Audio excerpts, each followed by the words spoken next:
বন্ধুরা, আহারের গল্পে তোমাদের স্বাগত। আজ চুনো মাছ আর আম দিয়ে এমন এক সিম্পল রেসিপি তোমাদের শেয়ার করব, যা খেয়ে শরীর আর মন কিন্তু হয়ে যাবে একদম ঠান্ডা। তো চলো দেরি না করে ঝটপট বানিয়ে ফেলা যাক।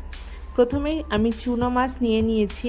তোমরা চাইলে এখানে ছোট পুঁটি মাছও ব্যবহার করতে পারো। ভালো করে বেছে পরিষ্কার করে ধুয়ে নিয়েছি। জল ঝরিয়ে ওর মধ্যে দিয়ে দিলাম সামান্য পরিমাণে হলুদ আর লবণ। এইবার ভালো করে হাত দিয়ে একটু মাখিয়ে নিচ্ছি। হলুদ আর লবণের সাথে মাছটাকে ভালো করে মাখিয়ে নিতে হবে। দেখো মাখানো হয়ে গিয়েছে। এবার আমি সাইড করে রেখে দিচ্ছি। ভালো করে কড়াইটাকে আগে গরম করবে, তারপর ওর মধ্যে সরিষার তেল দিয়ে দেবে। তোমরা চাইলে এখানে রিফাইন তেলও ইউজ করতে পারো, তবে সরিষার তেল ব্যবহার করলে স্বাদটা আরও ভালো হয়। তেলটাকেও কিন্তু ভালো করে গরম করবে। দেখো ধোঁয়া উঠতে শুরু করে দিয়েছিল, কিন্তু একটু লবণ দিয়ে দিবে যাতে মাছটা কড়াইয়ে না লেগে যায়। এইবার মাছগুলোকে আস্তে আস্তে ওপর থেকে দিয়ে দেবে। বেশি মাছ হলে 2 বা 3 বারে ভাজবে, আমি এখানে 2 বারে ভেজে নেব। মাছগুলো দিয়ে দিয়েছি। এক সাইডটা প্রথমে একটু হয়ে আসলে তবে খুন্তি দিয়ে দেখো এইভাবে উল্টিয়ে দেব। গ্যাসের হিটটা মিডিয়াম টু হাই রাখবে। এইভাবে মাছটাকে আস্তে করে নাড়াচাড়া করে আমি ভালো করে ভেজে নেব। খুব বেশি ভাজার দরকার নেই, অল্প একটু ভাজা করে নিলেই হবে। দেখো এইভাবে ধীরে সুস্থে একটু উল্টে পাল্টে নিয়ে মাছগুলোকে ভেজে নিতে হবে। মাছগুলো আমার ভাজা হয়ে গিয়েছে, আমি তুলে নিচ্ছি তেল থেকে। ওই তেলে দিয়ে দেবো এবার 2টো শুকনো লঙ্কা, একটা তেজপাতা, আর সাথে দিয়ে দেব কিছুটা কালো জিরা।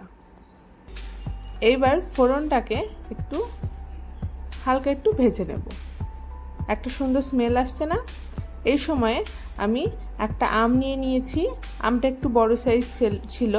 আমটাকে একটু লম্বা করে পাতলা করে আমি কেটে নিয়েছি। আমটাকে তেলের মধ্যে দিয়ে এখন আমটাকেও আমি এর মধ্যে ভেজে নেব। নাড়াচাড়া করে একটু লালচে করে ভেজে নিতে হবে। দেখো আমটা কিন্তু ভাজা হয়ে এসেছে, হালকা একটা লালচে কোটিং আসতে শুরু করে দিয়েছে।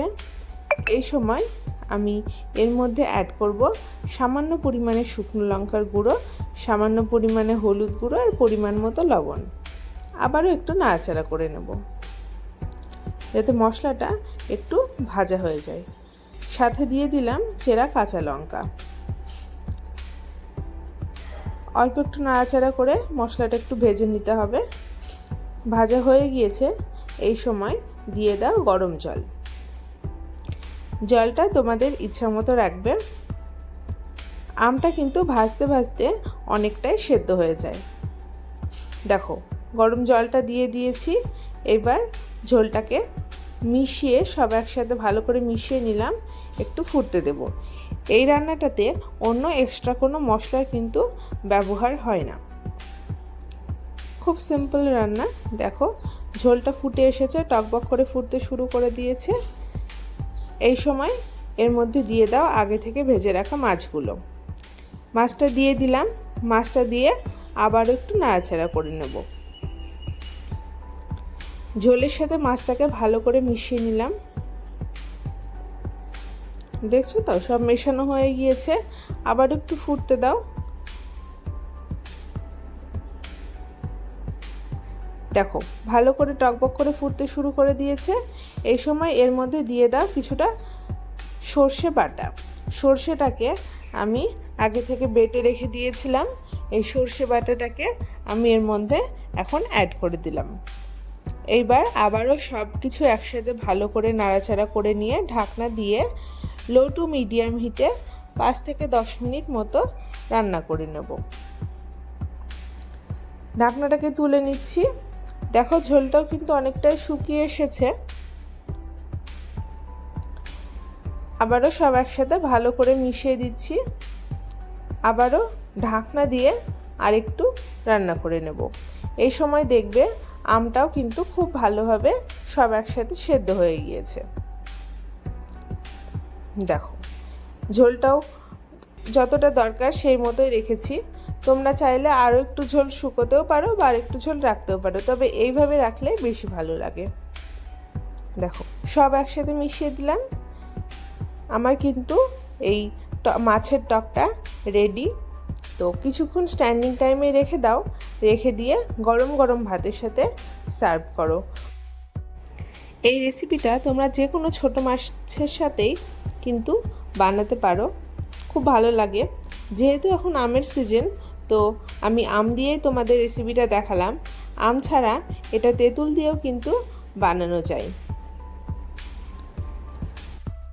খুব সিম্পল রেসিপি, আর গরমকালের জন্য তো একদম পারফেক্ট রেসিপি, ঝটপট তৈরিও হয়ে যায়। তো তোমরা অবশ্যই বাড়িতে একবার হলেও বানিও, আর আমাকে কমেন্টে জানিয়ে যেও তোমাদের কেমন লেগেছে এই রেসিপিটা। দেখো আমটাও কিন্তু খুব সুন্দরভাবে কিন্তু সেদ্ধ হয়ে গিয়েছে। যদি ভালো লেগে থাকে তাহলে লাইক, শেয়ার, সাবস্ক্রাইব করতে ভুলো না কিন্তু। দেখছো কত মজার লাগছে না? সত্যি কিন্তু অসাধারণ হয়েছিল খেতে। তো চলো ঝটপট বানিয়ে ফেলো।